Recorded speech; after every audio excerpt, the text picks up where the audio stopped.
Unlock the power of your mind. This is Provocative Enlightenment with Eldon Taylor.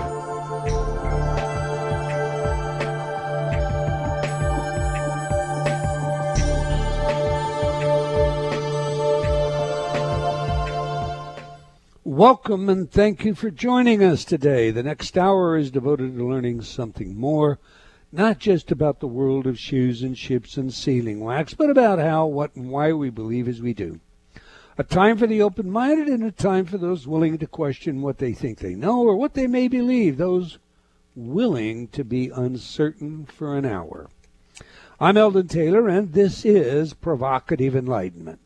And here in the studio with me in Spokane, Washington, making our remote connection to the main studio in Seattle, Washington, is my pretty bride, Ravinder. Ravinder, say hello to everyone. Share your special insight for the day, and please give us a good word. Well, hello, everybody. Thank you so much for joining us. A good word. Well, according to some of the science, words are very powerful. So the worst word in the world is no, That's I correct. think. So the best word in the world would be love. So I love you. I love you all. Let's all love each other. Do what we can, I suppose. Back to the radio show itself, now that you've had your good word of love. If you want to learn more about the show, do visit our website. That is Provocative Enlightenment Radio. We have about 15 years of archives there. So during all this isolating, that can be a great time for you to catch up, learn some more stuff. It's a lot faster than reading all the books, I'll tell you that much, and I've learned a whole bunch. We also have our Facebook page, so just search for Provocative Enlightenment Radio. Any important information that the guest gives while we're on the air, such as, URLs to their site or any additional information, I will be sure to post up there. And then, and I want to add to that, KKNW has a live streaming. You don't need to go to the archive. It doesn't matter where you are in the world. You can stream the show live. And in this next year, we're going to take more and more callers as we change up our format just a little bit. So it'd be a good idea for all of you that enjoy our show to load up that streaming application. Mm-hmm. And be ready to just join us. You can call in from anywhere in the world just as well as you could if you lived right in Seattle. You have anything else you want to add to that, Rev? No, I think that's great. Yeah, just get the app for KKNW. You just find it in the App Store. KKNW.com. I mean, you just search KKNW at Seattle. You'll find several links there, including the stream link, and download that application. All right. In this week's Spotlight, I want to discuss the power of myth. A myth, according to Webster, is a traditional story, especially one concerning the early history of a people or explaining some natural or social phenomenon, and typically involving supernatural beings or events. Now think about that for a minute. How many myths, and I'll put the word again in quotation marks, still lurk in our psyche? And are they all really only myths? If you're a religious person, no doubt you have your story, and it includes a seeming supernatural being. For example, the myth of parthenogenesis is fairly common. Buddha's mother conceived Buddha when the trunk of a white elephant touched her. Jesus was born to a virgin, albeit modern scholars now translate the ancient language to mean young maiden. Indeed, the Pharaoh-Roman god Attis was born of a virgin, Nana, on December 25th. And the list goes on. It's not just religion, though, where we find virgin birth. Romulus and Remus were born of the virgin Rhea Silvia. The earth mother of the Aztecs, Coatlicue, found a ball of feathers that fell from the sky and became pregnant when she placed it in her waistband. And according to Chinese myth, Qi was miraculously conceived when his mother Yang Yun stepped in a giant footprint left by the supreme deity Shangdi. Is virgin birth possible? Well, according to a BBC report, it not only is, it's common. Thelma, a 20-foot python that spent 4 years alone in a Louisville zoo in the U.S., without ever having met a male of her species, somehow laid over 61 eggs, producing 6 healthy babies. Quoting the BBC report, scientists are discovering that virgin births occur in many different species: amphibians, reptiles, cartilaginous, and bony fish and birds, and it happens for reasons we don't quite understand. Close quote. That said, the fact remains there are no records of genuine human, or mammal for that matter, virgin births. Should we accept the myth as fact, that of virgin birth, or is it designed to suggest something else? The late Joseph Campbell suggested that dismissing myth without examination is something we should never contemplate. For Campbell, the element he referred to as monomyth was crucial to understanding any myth. Campbell's concept of monomyth, one myth, refers to the theory that sees all mythic narratives as variations of a single great story. The theory is based on the observation that a common pattern exists beneath the narrative elements of most great myths, regardless of their origin or time of creation. In Campbell's mind, every myth is psychologically symbolic, a metaphor. For example, the myth of heroes always contains similar situations, actions, trials, tribulations, and so forth, all of which the hero ultimately overcomes. So what are we to learn from myths? Do they still have an intelligent place in our lives? Or are they more like Marvel characters? Moreover, what can we learn from them? The answer, in my view, is an unabated yes. They still have an intelligent place, and they still identify the universality of human experience across time and culture. Bottom line, there is much to learn from our myths. Our myths are not only there to inform us about our conscious notions, but about our unconscious desires and perceived needs. Taking the time to think about the myths we live with, those we believe and those we may disbelieve, but are yet attracted to, will tell us much about ourselves. Those are my thoughts. As always, I welcome yours. What about you, Ravinder? What are your thoughts? You know, there's a great deal of food for thought there. I think I always say that, food for thought. I have to come up with something more original.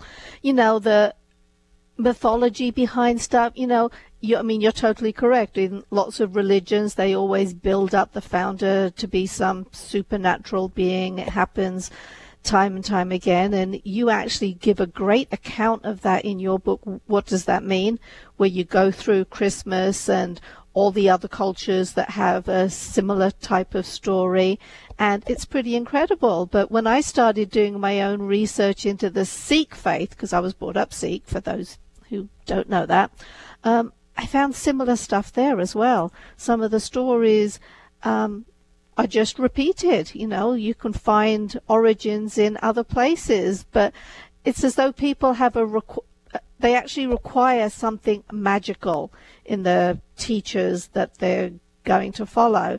And then you talk about, you know, with myths in general, I would say, you know, don't myths all urge us to reach higher? Is that some other way that, yeah, I'm trying to think of a better way to say that. You know, to reach higher, to believe in something more, because the fact is we are all attracted to myths pretty constantly. I'm actually working on a fiction book right now, so I'm doing lots of different courses on writing fiction and what it requires. And the hero's journey is a really common theme. The hero starts off flawed, has to beat his own demons, and or she, and my book's definitely a she. They have to beat their own demons. They have to go through obstacles in order to be triumphant. So even though you talk about myths as being really old, the same hero's journey is in everything we watch on TV, all the movies. They all have that same element. And so is there something in our psyche that is constantly reminding us we can do better? Well, I am, obviously there is something in our psyche. That's why we're attracted to these things, why we like them.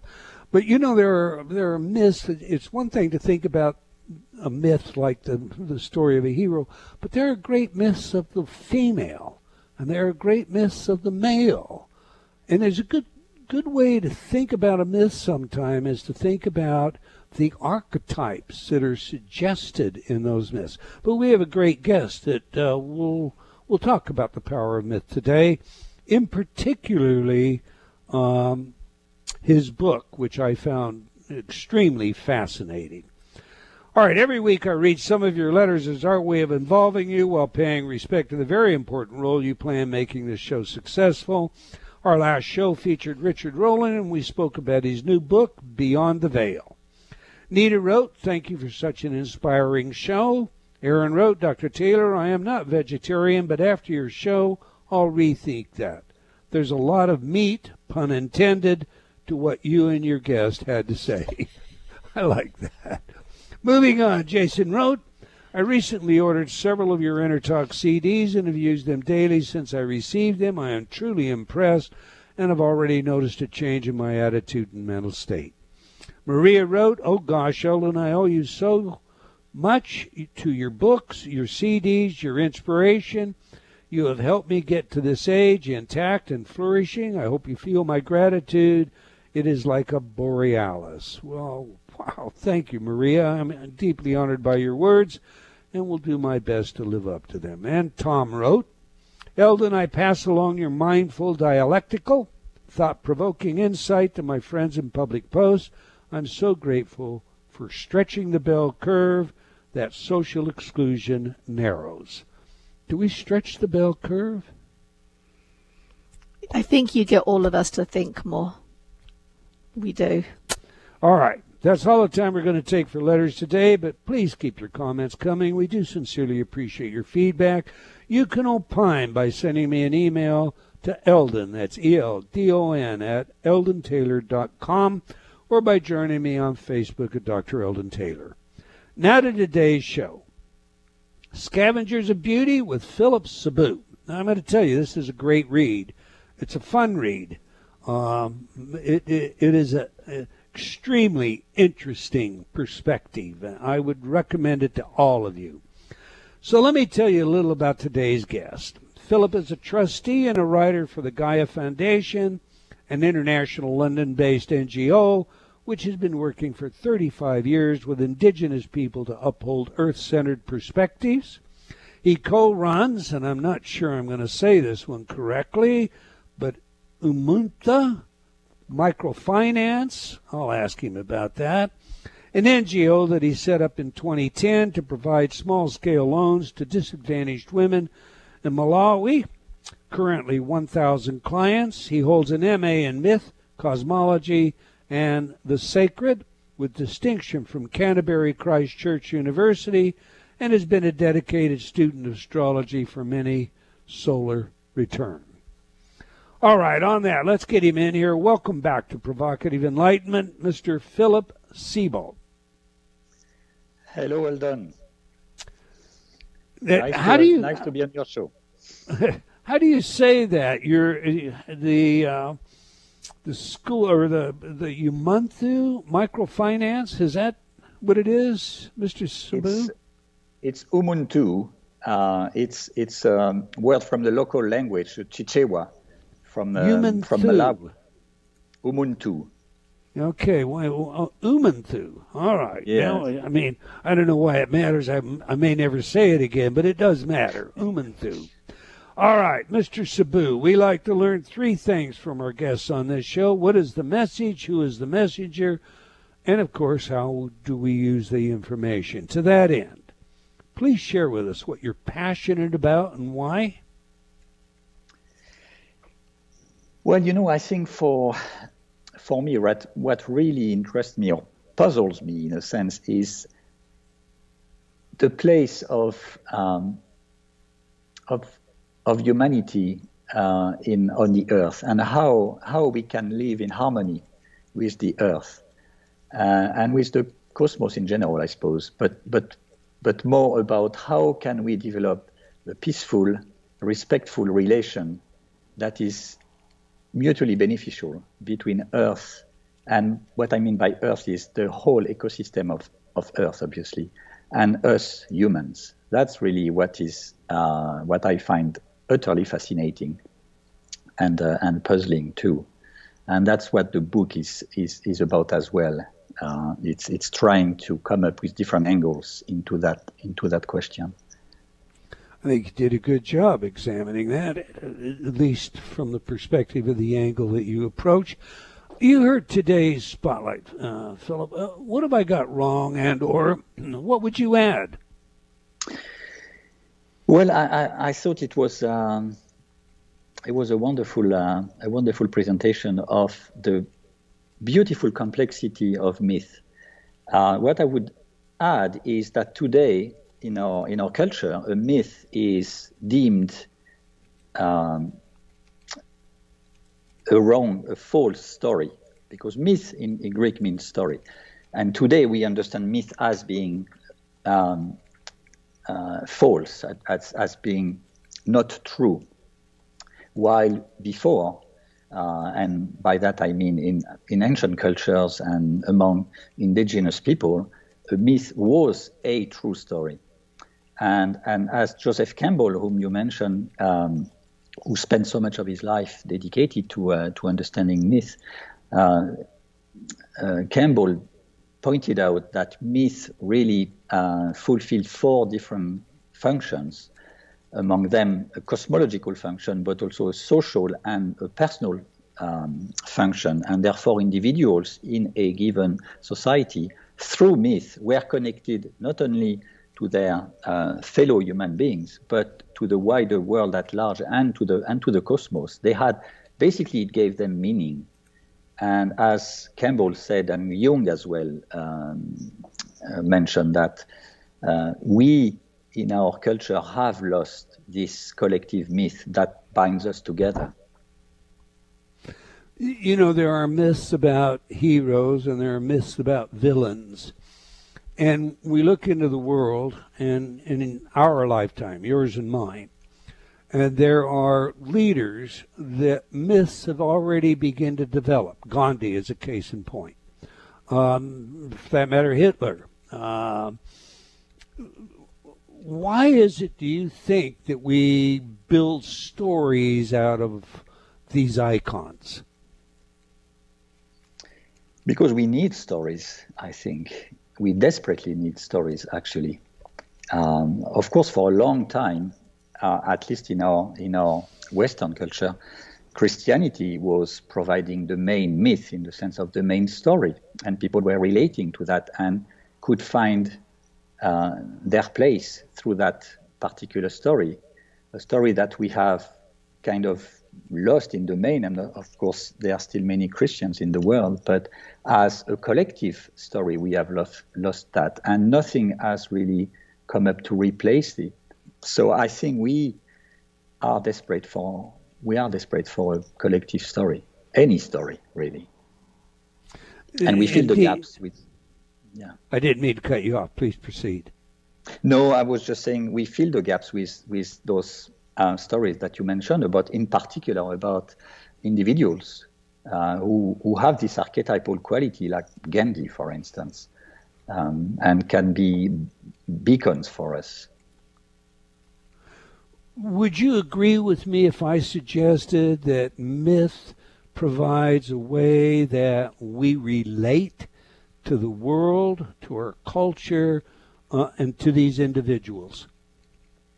Yeah, I would totally agree. I think a myth is exactly a way to connect to our fellow human beings, to connect to Earth, and to connect to the cosmos.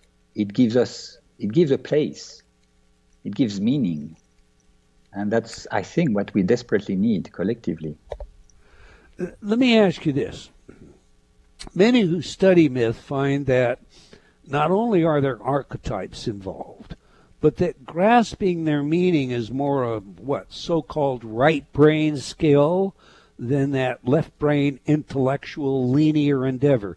I don't personally think that's true. What would you say about that notion? Well, to me, actually, myths are really involving both sides of the brain, if we want to put it that way. For instance, if I look at Australia and the Aborigines in Australia with the dream songs, and how the Aborigines relate to their surrounding with the landscape, with actual landmarks and this particular rock and this particular place. It's a very logical way to look at the landscape. There are lines you follow those lines and those paths, and at the same time there is the right brain with the whole mythology behind those places. So I don't know. For me, myths are really involving or at the intersection of left and right. Gotcha. All right. Before we launch into your book, I play devil's advocate on every show. Just keep everything honest. One of the criticisms about it suggests that it's more a work about your own life than about the subject that the title of the book suggests. What do you say to that criticism? I say it is indeed also about my own life, which I try to look at in a mythical way, almost. But what I've been trying to do is to mix the personal narrative with a much wider collective one. So yes, it is about my own life, but it's not only about my own life. In fact, my own life is but a shadow of the much bigger narrative of the moon landing. For what it's worth, I don't think it's possible to write a good book and not have yourself involved in that book, which tells us something about whoever the writer is, period, end of quotation. All right. Last question before we jump full scale into the book itself. Why does the examination of the myth about the moon landing matter at all to us today, or does it? Well, of course, personally, I think it does. Not everybody is going to agree with me, which is fair enough. I think when we look at the 20th century, arguably this event of the moon landing could be seen as the main achievement of the century. It's the first time we left the planet and visited a foreign body. Whatever happens to the rest of our story and how humanity is going to evolve in the future, it has to be a huge stepping stone. And yes, of course, we can only look at this event as a technological scientific achievement, which it is, of course.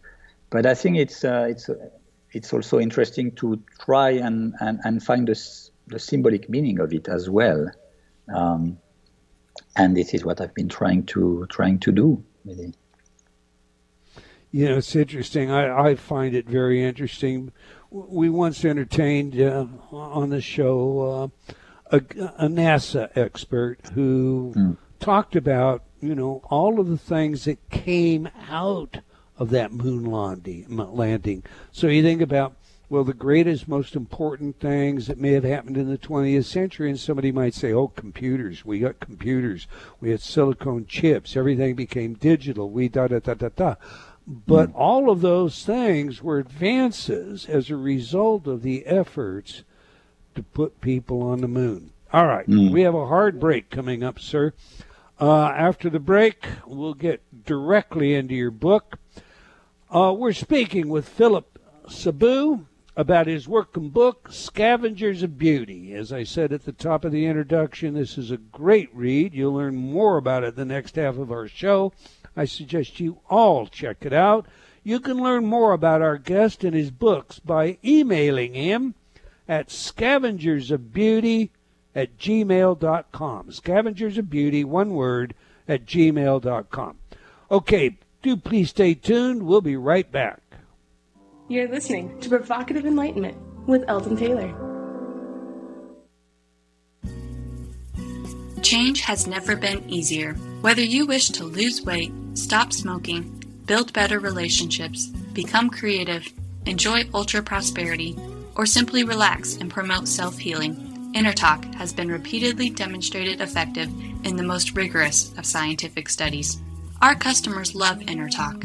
Sean wrote, I have struggled with bulimia for over 30 years and have never been able to lose weight without restoring to it until I used Inner Talk. Vicky wrote, my hubby has been using the Stop Snoring CD and already his dangerous and raucous snoring levels have stopped. Celeste wrote, I recently graduated from Taft Law School with honors. I'm writing to tell you how much your Inner Talk CD, Excel in Exams, has helped me. With over 300 titles to choose from, there is something for everyone. Check it out today by going to innertalk.com.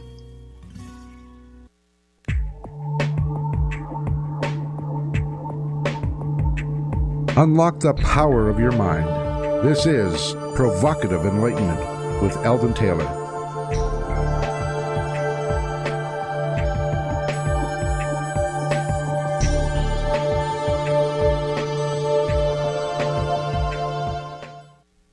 Welcome back. If you just joined us, we're chatting with Philippe Sibaud about his work and book, Scavengers of Beauty. You can learn more about our guest and his books by emailing him at scavengersofbeauty, one word, scavengersofbeauty@gmail.com. All right, every week we ask our guests for their favorite music that has some real meaning to them.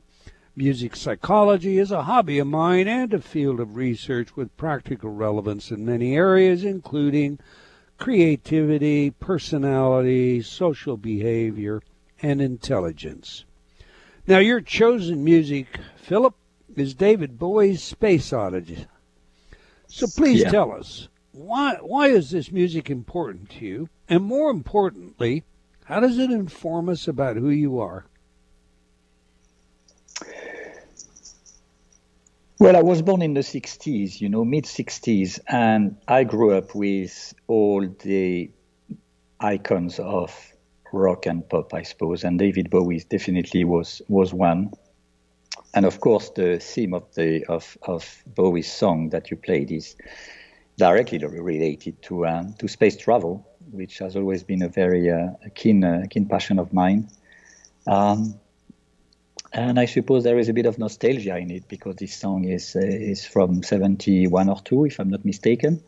So that just takes me back a long time ago. Interesting.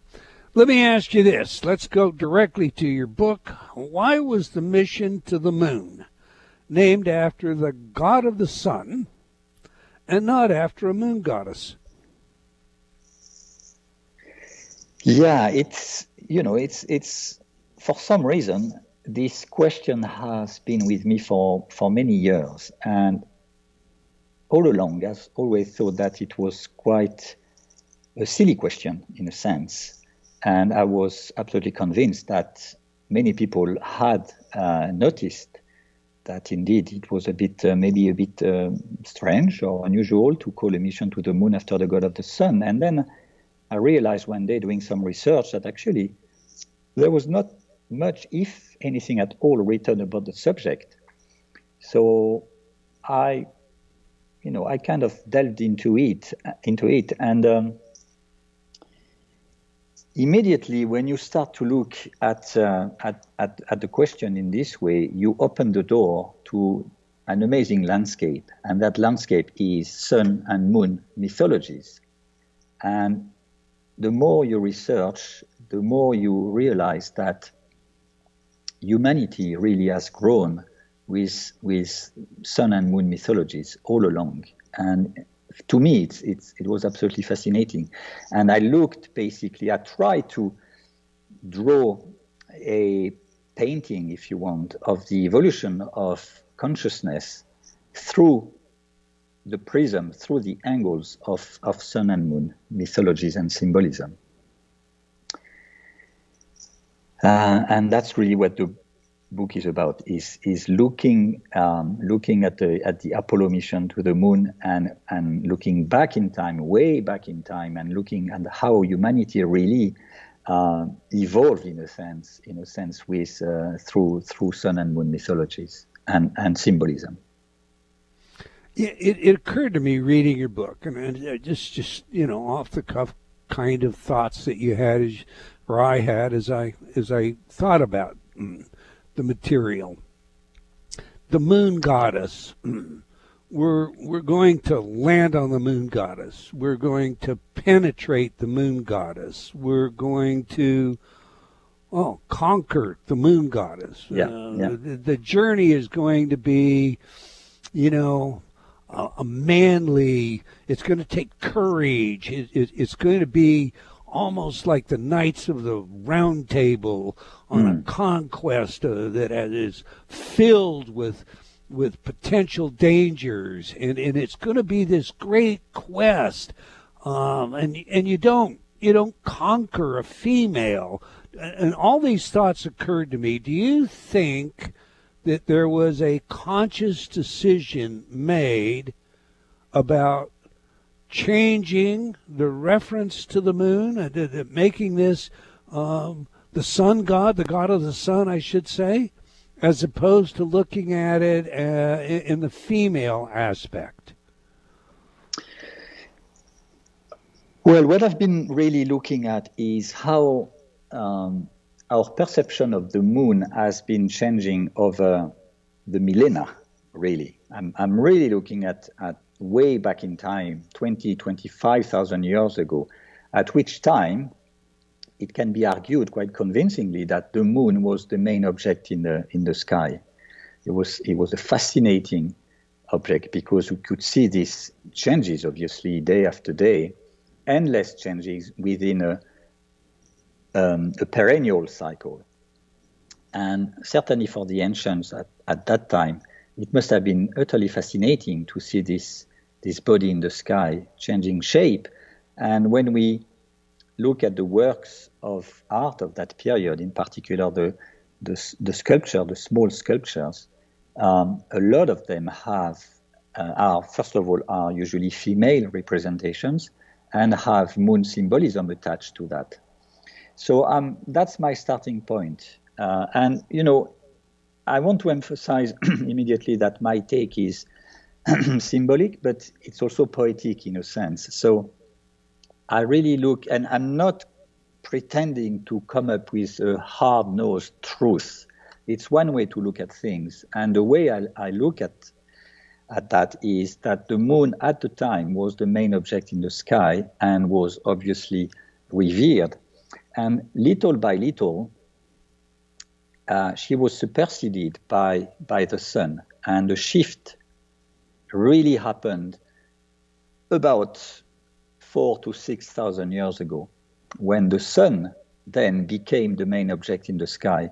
So what I'm arguing is that the moon has gradually been demoted, and while 20,000 years ago was the main object, beautiful object in the sky, revered as a goddess, and was revered as a goddess for many millennia after that, but gradually was demoted, was then superseded by the sun. And then during scientific revolution, the moon just became a lump of rock without any particular shine to it. And what I'm arguing is that this process of demotion of the moon actually ended on July 20, 1969, when we physically landed on the moon. And as Buzz Aldrin, the second in command, the deputy to Neil Armstrong, famously said when he stepped on the moon, his words were magnificent desolation. So that's what the moon had come to represent for us. From this beautiful object in the sky, so mysterious, it became desolation and almost real estate if we go one step further. So that's my take on the subject. Let me see if I've got this right. Initially, as you say, the moon is the primary, and this goes back many, many thousands of years ago, but it's the primary. Yeah. Today, we look at the moon and we think of it as just this dead rock that glows at night only because of the sun. Yeah. So it's a reflection of the sun. Yeah. And the landing on the moon, I think you basically referred to it as symbolizing the triumph of Apollonian consciousness. The rationality, science, and technology has overcome all these old myths of the moon. Have I got that right? Yeah, absolutely. Okay, so the symbolism of the mission shows the prevailing sun imagery. Why does that matter? Well, I think it matters when you look at it the way I have, which is basically trying to look at sun and moon symbolism and the evolution of the two bodies relative to one another. So as I said, about 5,000 years ago, say, more or less, the sun became the main object in the sky. And with it, of course, I introduced the notion of male-female polarity. The moon in our culture mostly is associated to feminine values and to the feminine, while the sun is associated to the masculine.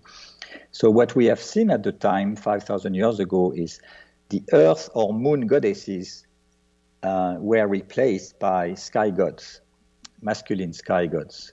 In Greece, it was Zeus, for instance. It became Jupiter in Roman times. And the sun, from that point on, carried the values of perfection, of excellence. Apollo was the god of the sun for the Greeks and for the Romans, came to carry these values as well of absolute perfection, and later on of scientific excellence, professionalism, clarity of vision, detachment. These are the values that Apollo and the sun have been carrying for us, and therefore it was quite logical for NASA to name the mission after the god of the sun, because Apollo carried the values that were necessary for the mission to be successful. So symbolically, it makes a lot of sense. Philip, if myth and life follow one another, we see in just this much of what you've expressed that the female, the moon, has been subordinated by the male, the sun. Mm-hmm. And yet in life, in this past 100 years or more, we have seen a great rise among females in terms of their social power. Are you suggesting that one undercuts the other, or they run contrary to one another, or is this something you've examined? Well, I think at this point it's important to highlight that what I've been trying to do is not to conflate gender and archetype. So when I talk about the feminine, the moon, the feminine and the sun/masculine, I don't necessarily talk about woman and man.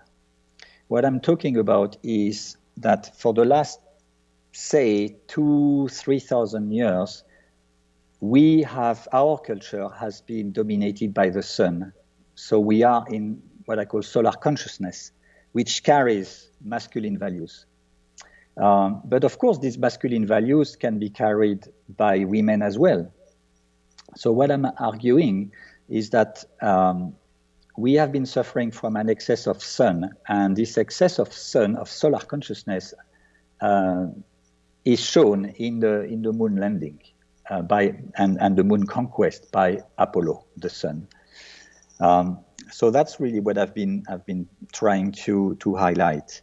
Now, yes, of course, in the last 100 years, we've seen several waves of feminism and women trying to reclaim and be more visible and escape the traditional roles assigned to them. It's a huge debate, but what I want to say is that despite these movements, we are still in a culture where solar consciousness dominates. You know, that makes a lot of sense to me, because when you talk about the masculine or the feminine, we see, you know, I mean, it's okay for men to have more effeminate characteristics today than it would have been 200 years ago, let alone 2,000 years ago or longer. But it's also okay. I mean, not just okay, we embrace it for women to have more masculine. I think of some of the, you know, power women. Margaret Thatcher is a case in point. Well, we have now ourselves a vice president-elect that's a woman. And we typically think of those roles as being masculine in their nature. So if I could infer from you, perhaps this myth, this changing myth, has actually coincided with some of the changes, particularly in the last 100, 200 years. Would you agree or disagree? Yeah, no, I think I would agree with that. All right. Tell me about the astrology of the Moonwalkers. Yeah, that's a fascinating subject for me anyway, as practicing astrologer. The starting point of that is that six missions went to the moon. From Apollo 11 to Apollo 17. The only unsuccessful one was Apollo 13. So that leaves 6 missions, 11, 12, 14, 15, 16, and 17. And 2 astronauts were on these missions and walked on the moon. So 6 times 2 is 12. And of course, for an astrologer, 12 immediately calls forth the 12 signs of the zodiac. So I looked into the astrology of the Moonwalkers, and I thought it would be interesting if every sign was actually represented on the moon. That would be quite interesting. Otherwise, I thought that the fire signs would be fire signs, meaning Aries, Leo, and Sagittarius, would be the most represented, because they are traditionally the signs of the conqueror, of the warrior, of the explorer. So I looked into that, and actually, to my surprise, what I realized was that the main sign was Pisces, and Pisces is a very elusive sign. It's a watery sign, and it's a very spiritual sign and almost mystical sign. So I thought it was interesting that astronauts who go to the stars and have maybe this kind of aspiration, many astronauts have reported when they float in space or are in the capsule looking back at Earth, have this amazing feeling of peace. And Pisces is very sensitive to this. It's a very idealistic sign.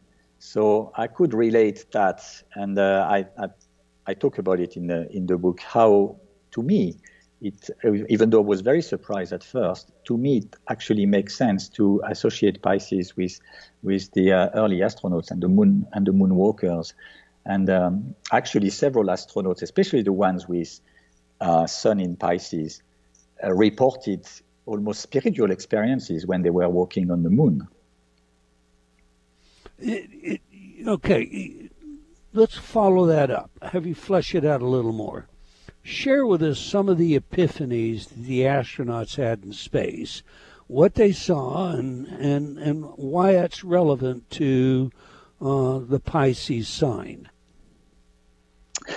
Well, for instance, I would have to talk about, especially for the listeners, your listeners who are not familiar with astrology, which I understand is not everybody's cup of tea.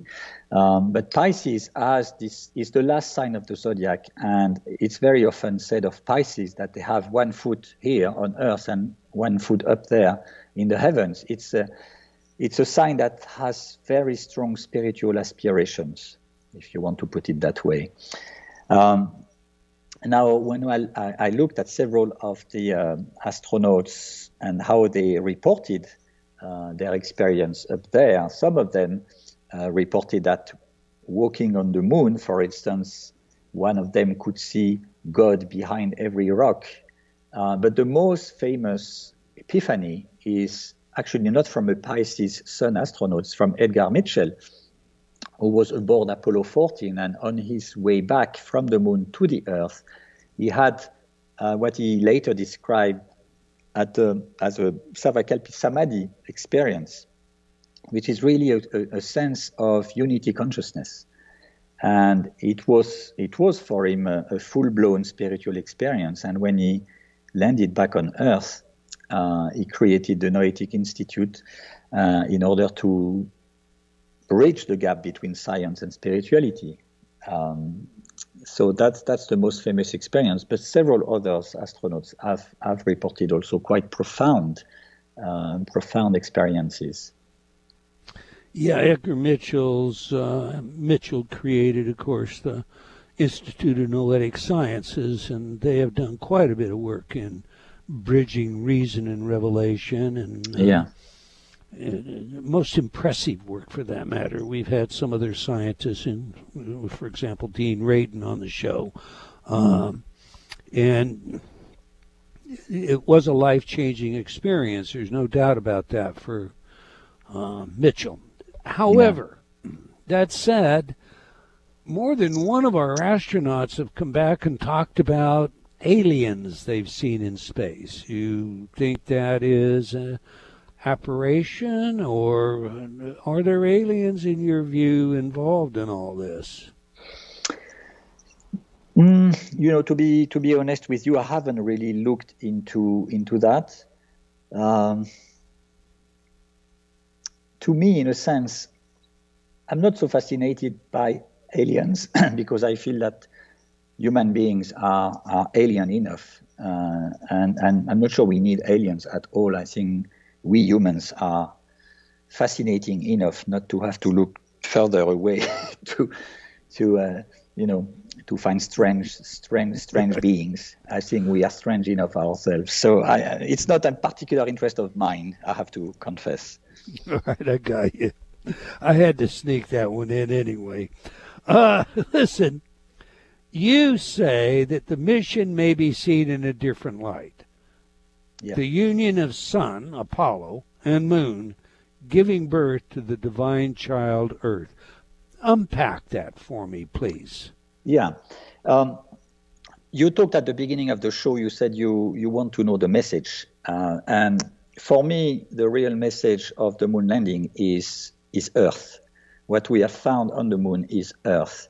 And I try to put that in symbolic, poetic terms by saying, one way to look at the moon landing is to say Apollo, the god of the sun, is a conqueror and steps on the moon as it's pure victory for solar consciousness. That's one way to look at it. Another way to look at it is Apollo, the god of the sun, goes to the moon. And by going to the moon, the sacred marriage, if we talk in alchemical terms, the sacred marriage between sun and moon takes place. And when the sacred marriage takes place, it gives birth to the divine child.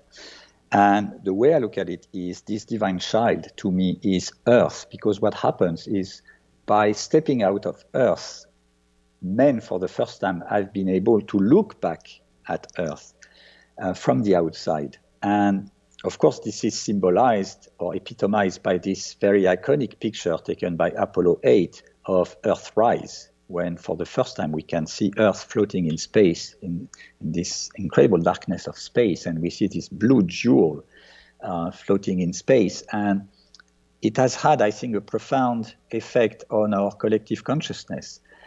And all this happens, of course, at the end of the 60s, and alongside other development where Gaia, where the Earth becomes suddenly, or a consciousness of Gaia, of the Earth, is suddenly rediscovered, if you want, through different movements, concretely with the creation of Greenpeace or Friends of the Earth, but also through the Earth Mysteries movement or the Gaia theory of James Lovelock, or shamanism, the discovery of what shamanism is about, really. Nature spiritualities, all sorts of different ecofeminism, all sorts of different movements were born around that time.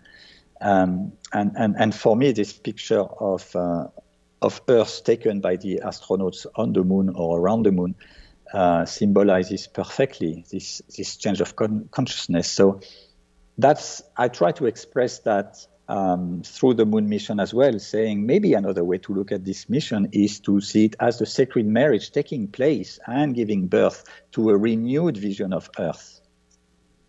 Yeah, it's very impressive. The photograph that was taken of the Earth from Apollo 8, a friend of mine, Professor William Gilroy, gave me a copy of that. Large framed, and for all intent and purpose, it spawned a hypothesis that we know as the Gaia hypothesis, Lovelock's work. Yeah.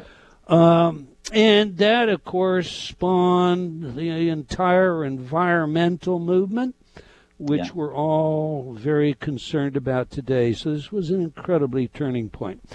Philip, your book I found to be absolutely a great read. I want to thank you for your work. We're out of time now.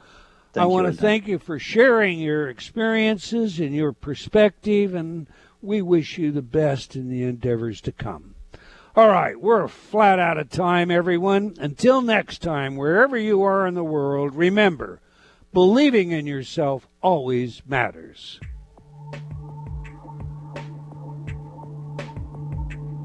Provocative Enlightenment has been brought to you by Progressive Awareness Research and other sponsors. Provocative Enlightenment is a syndicated show and appears on other networks. For a schedule of show times, visit provocativeenlightenment.com. If you're interested in becoming a sponsor, write to Eldon at eldontaylor.com.